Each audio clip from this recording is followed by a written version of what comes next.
Have you ever been in a room full of people, yet felt strangely alone? Everyone talks, laughs, and connects, but your mind feels slightly out of sync. Your thoughts go deeper, your questions go further, and slowly a quiet question appears. Why do I feel different from everyone else? Psychology suggests this feeling is not a flaw. In many cases, it comes from how your brain processes the world. Feeling different often begins with small moments. You notice conversations feel shallow. While others enjoy talking about daily events or gossip, your mind drifts toward deeper questions. Why people behave the way they do. Why life feels meaningful one day and empty the next. Why society works the way it does. Your brain searches for patterns, but people around you stay on the surface. Over time, this creates a social gap. You feel misunderstood, not because people dislike you, but because they see the world differently. Psychology calls this cognitive complexity.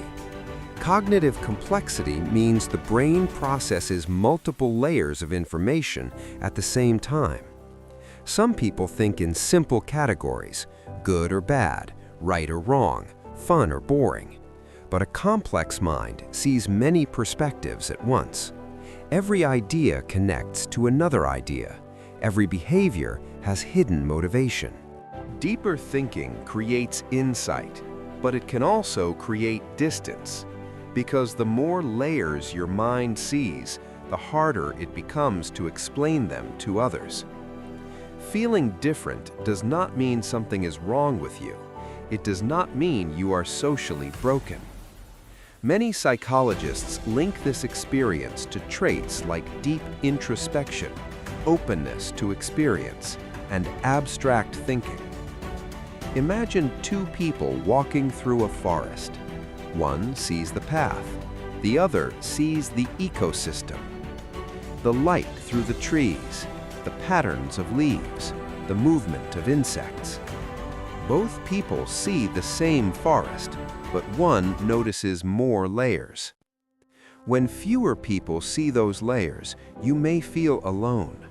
Your brain is not malfunctioning, it simply explores more dimensions of reality. The brain constantly predicts what will happen next. Psychology calls this predictive processing. Think of the brain as a prediction machine. It predicts conversations, social reactions, and emotional responses. Most people rely on familiar social patterns, but reflective thinkers often zoom out. Instead of only participating in the conversation, they observe it. It is like watching a movie while analyzing the script. Part of you talks, another part studies the situation. Why did that person react that way? Why do groups behave differently from individuals? Why do people say things they do not mean? Neuroscience connects this to the default mode network in the brain. This network controls self-reflection and internal thinking. When it becomes highly active, attention turns inward. When attention moves inward, social environments can feel distant. You still care about people, but your mind runs multiple layers of thought at once. Imagine having a conversation while solving a puzzle in your head. Both compete for mental energy. This is why reflective people sometimes feel out of sync socially. Their brain processes more information than the moment requires. Living with a reflective mind requires balance. Instead of constantly analyzing conversations, shift attention to presence. Ask yourself a simple question: what is happening in this moment?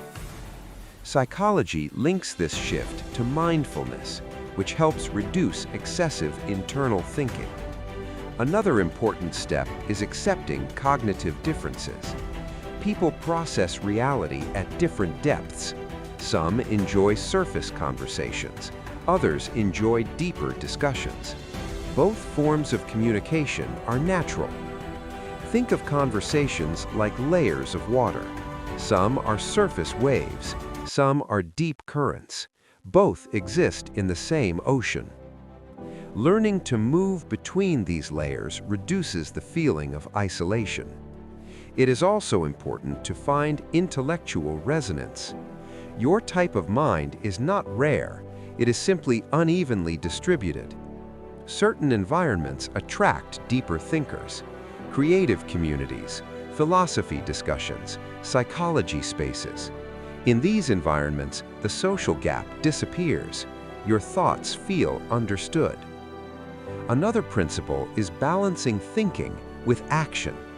Analytical minds often live inside mental simulations. The brain imagines endless possibilities. But real connection happens through action, talking, listening, sharing imperfect thoughts. Psychologists call this behavioral engagement. It prevents the mind from becoming trapped in endless reflection. Think of your mind as a high-resolution camera. Most cameras capture the general shape of a scene.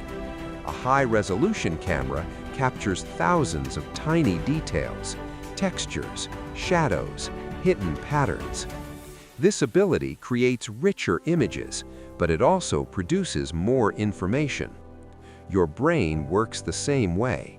It captures more layers of reality, more possibilities, more questions, more meaning, and sometimes more distance. The goal is not lowering the resolution. The goal is learning when to zoom in and when to zoom out. Zoom in when exploring ideas. Zoom out when connecting with people. If you often feel different from others, it may not mean you did not fit in. Your mind may simply explore deeper territory, and depth can sometimes feel lonely. But difference and loneliness are not the same thing. Some minds notice patterns others miss. They question things others accept. They explore ideas others overlook. So the next time you feel slightly out of place in a room, pause for a moment. Maybe the problem is not that you do not belong. Maybe you are simply observing a deeper layer of reality. And somewhere, there are others who see it too.